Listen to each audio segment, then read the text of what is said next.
Hi everyone, and welcome back to another episode of the Gladiator series. So this episode is going to be quite different than some of the normal episodes where I show a game or two.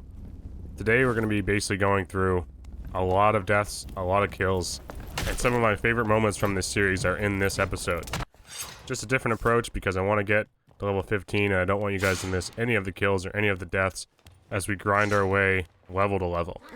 So to start this one off, we're chasing down this ranger with our Morning Star in hand. Not a terrible matchup.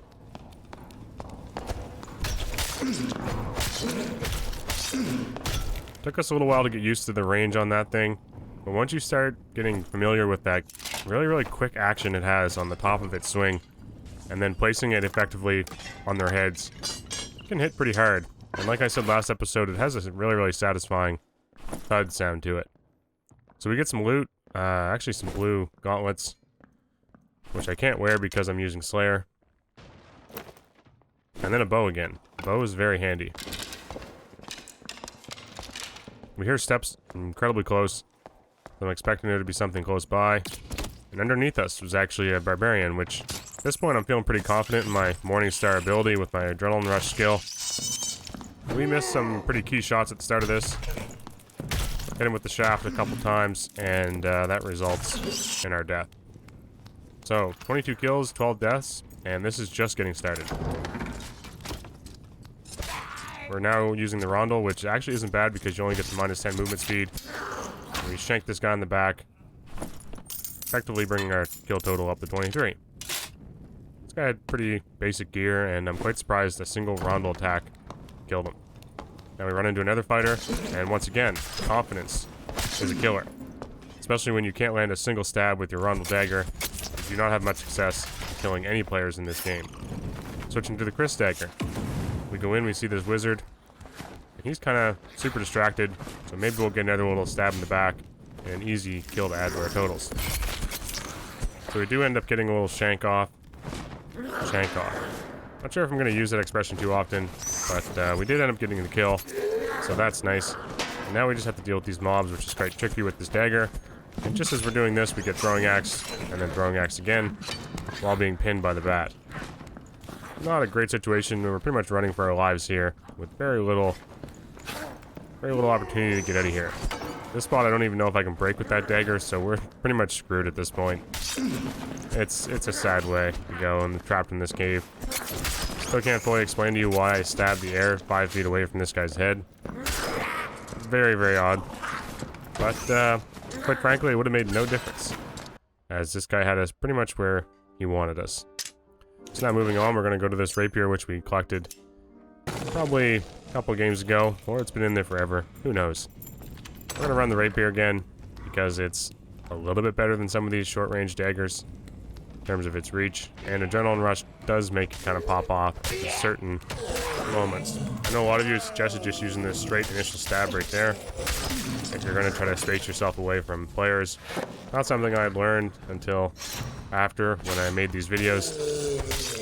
However, it did seem to slice up that bard fairly well, which brings our kills now to 25. As we finally make our way back to loot this guy, we can see he didn't have a whole lot. We bandage up. We find another dead guy on the ground. We just check him to see what all he had, and he was basically a freshie as well. Quick little rest. Then we run into some red spiders, which are absolute bane of my existence when using really awful weapons. We end up just trying to close the door behind ourselves, trying to trap them in there. But one manages to sneak through. Might have actually been two, because it sounds like one dies there. Now we get another one, so these guys have a really great tracking. All the mobs, spiders seem to be the ones that just so hard to escape from in time. We clean up some mobs. Nothing too exciting going on. And then we actually get an escape. So we'll cherish this moment because, not to ruin too much, but this moment doesn't happen all that often. Jumping back in, we get another Rapier match using the same setup. And this is a part of the most extended, drawn-out rogue fight I've ever had in my life, where me and this guy were just kind of both using very cheap basic weapons Obviously, he probably had a better chance considering he was actually a rogue and I'm a fighter. We landed a few hits on him, he landed a few hits on us. I kind of retreat away from this mob and this cloud of acid. And I'm expecting him at any moment to go invisible and try to sneak in for that final little kiss of death. Not being able to see, I throw my torch down. He kindly accepts that gift or that peace offering. Number 2, I see. Not letting him steal my torch as well, I jump down to face him once again. And we go into this match of us both being basically the same speed, unable to catch each other. My plan here was to just keep swinging so that he couldn't just turn on me. And then he did a perfect little 360 rotate into the lantern. So, well played by him. Kudos. We're now at 15 deaths. Jumping into another game quite quickly. We have another Rapier match, which, truthfully, I was getting extremely fed up with using Rapier. And some of these just really, really awful damage weapons. We missed a couple of our swings. Luckily, Adrenaline Rush carries us through that fight. As we just basically spammed Rapier, which is a lot of the fighting I did using this weapon. I had no real intention of using it this much, so every time was just like, oh, whatever, I'll just go in and swing like a madman. Didn't work so well when I was fighting these mobs, and we get kind of cornered by this wizard goblin thing that come way out and ends up catching us with a curveball.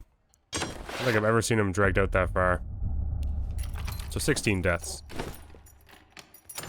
Jumping into another game, we go right for the kill, as this is us literally just doing everything possible to play as many games as possible and grind kills in 1v1s. We get this guy in a great spot, and then the goblin turns on us, which takes us down to like 20% HP. He even taunts. I don't know if you guys seen that or not, but the fighter even taunted, and the mob aggro didn't change. So I feel like taunt should definitely switch aggro. Maybe it's not something they've added in yet. So quickly jumping into another game, we switch things up a little.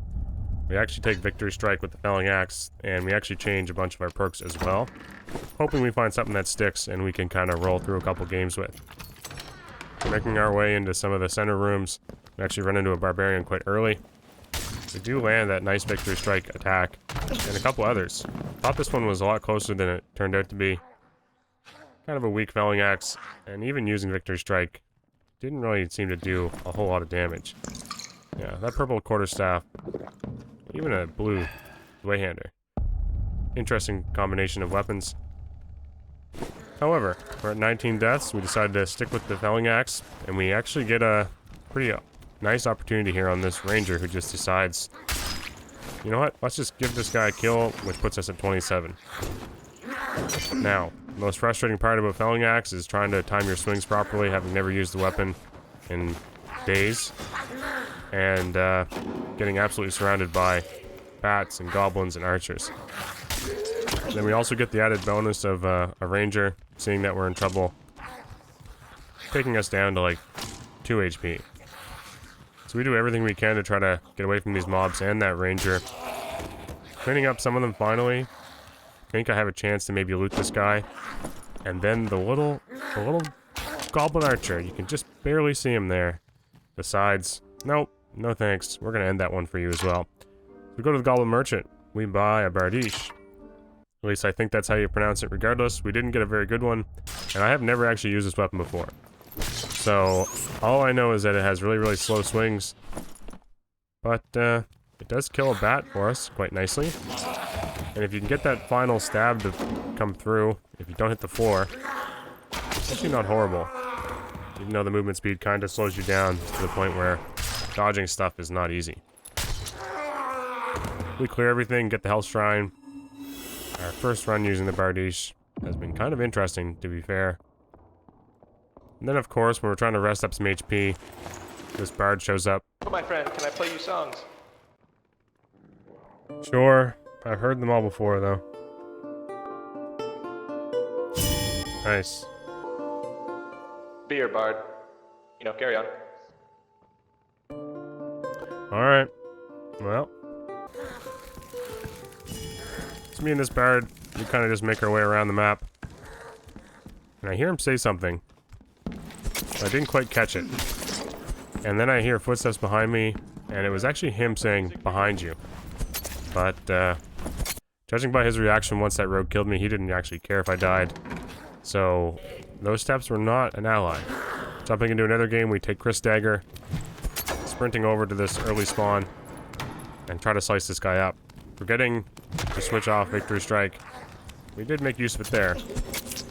And I guess you don't even need Dual Wield or Victory Strike or any of the perks to go with it. You can still get some pretty garbage kills with garbage weapons. Friendly, bro? Not too long after this, we run into this guy who's asking us if we're friendly. I don't respond because I actually want to stress this guy out a little. Friendly, bro? We got another guy. We got another guy. You friendly, bro? Perfect. Now these two can fight and I can clean up the kill with my little garbage quarterstaff. At least I thought there was going to be action here. There we go. We pop sprint just to make sure if we maybe can land a hit on one of these guys that I'm expecting, and get into a little brawl with this guy.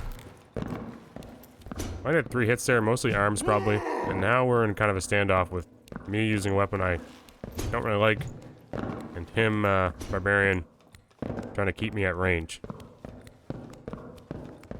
And this is a very scary situation to be in.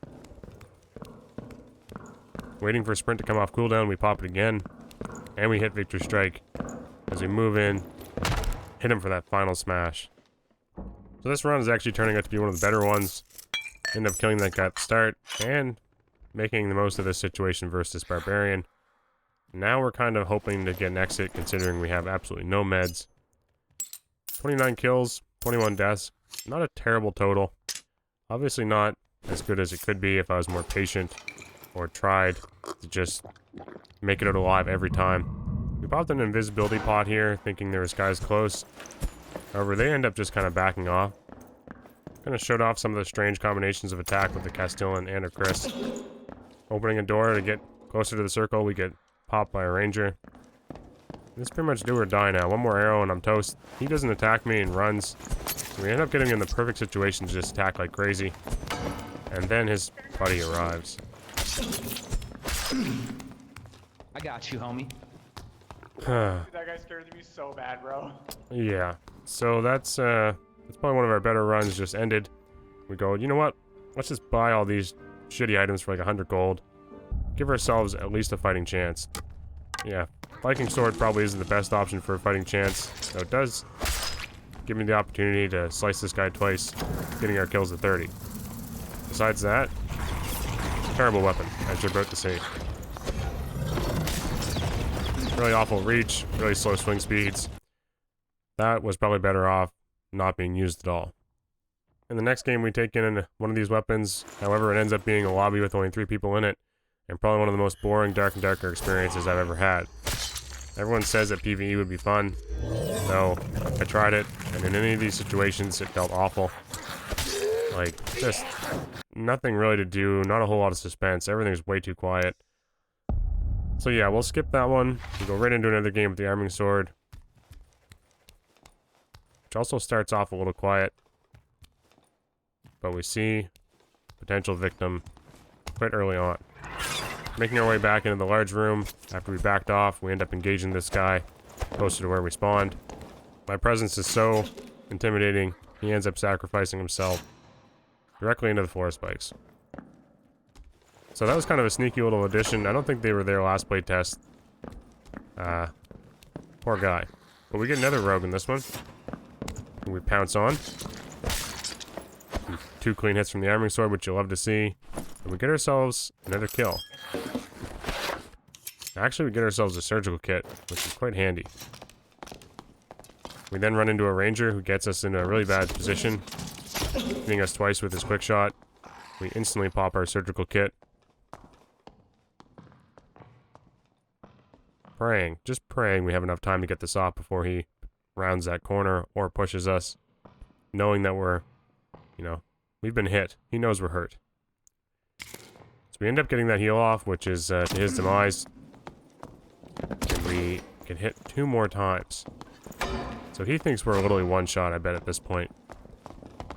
So he moves in. We end up popping Adrenaline Rush. Couple clean hits. third swing, and a fourth swing. That arming sword adrenaline rush is just so nice. And a lot of you guys ask why I only use the primary swings. Just I'm so used to those cleaving attacks going left or right, and then the final stab when they get a little bit of distance from you.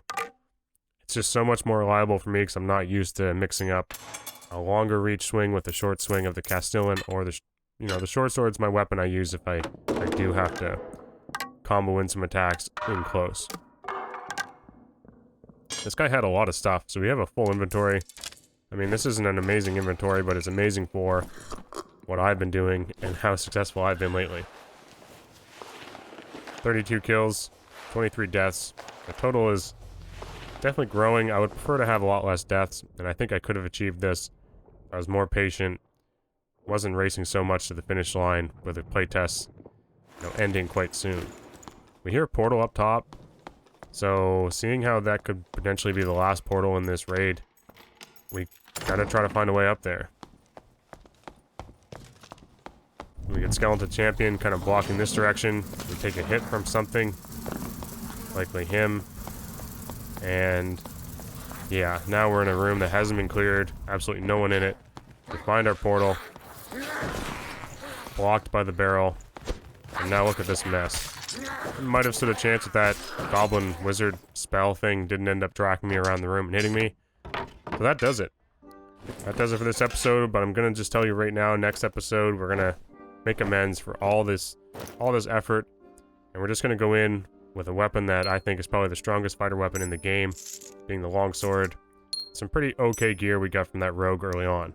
Trust me, it'll be a great episode, and I'll see you guys then. Thank you all so much.